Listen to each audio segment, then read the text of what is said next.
m'expliquer pourquoi tous les gens qui étaient côté populaire au lycée, aujourd'hui, il n'y a plus. Genre vraiment, moi, il y avait une meuf au lycée, je tairai son nom, mais elle était incroyable, mais même au collège, hein. Vraiment, c'était une bombe. Elle était un corps de fou, un visage de fou, elle était super sympa, enfin de l'extérieur, elle avait été super sympa, super jolie, tout.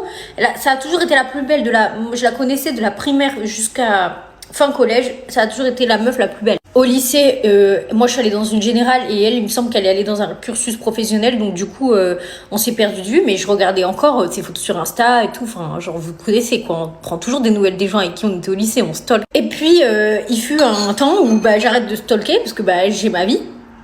Et j'ai une copine à moi, peut-être 3 ans après, donc fin du lycée, qui m'envoie son profil Facebook, je crois, qui me dit meuf, regarde. Et genre vraiment, miskina. Mais quand je vous dis miskina, c'est même pas une histoire de physique ou quoi, tu sentais que la vibe, c'était plus la même dans sa vie de manière générale.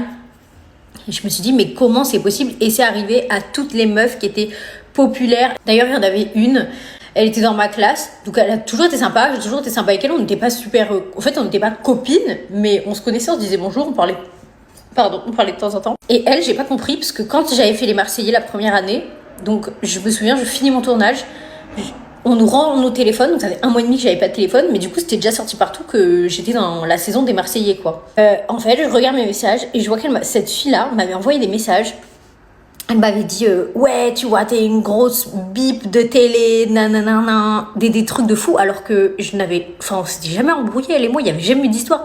J'ai dit mais elle a pété les plombs quoi. Donc vraiment les gens avec un peu ça de popularité, les gens ivris. Et cette fille là je l'avais recroisée, mais écoutez bien là ce retournement de situation, donc je vous dis c'était il y a peut-être 2 ans, donc 3 ans après cette histoire, 2 ou 3 ans après qu'elle m'a envoyé les messages, moi je l'avais bloqué et tout.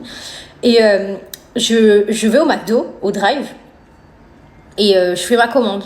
Et au moment où la personne, vous savez, elle ouvre la porte et elle vous donne votre commande, je la vois. Et elle s'appelle Céline. J'en ai rien à faire. Céline, si tu te reconnais. Et genre, je fais ah ben Céline. Mais moi dans ma tête, enfin limite, je me souviens même pas de ce qu'elle m'a dit en fait. En fait, j'étais juste choquée de voir une meuf avec qui j'étais au lycée, genre. Et puis d'un coup, c'est revenu. Et parce que j'ai vu sa tête qu'elle a fait. Et genre, elle était pas bien. Et moi, j'ai rigolé parce que j'étais à moitié gênée. J'ai fait ah ben Céline, comment on se retrouve? J'ai dit un truc comme ça. Elle m'a donné ma commande et elle a dit, elle m'a vouvoyé et elle m'a dit genre bon appétit, au revoir. Genre vraiment. Et elle m'a pas qu'à là, bam, elle a fermé la vitre. Et elle a bien dû se sentir con, t'as bien dû te sentir conne Céline.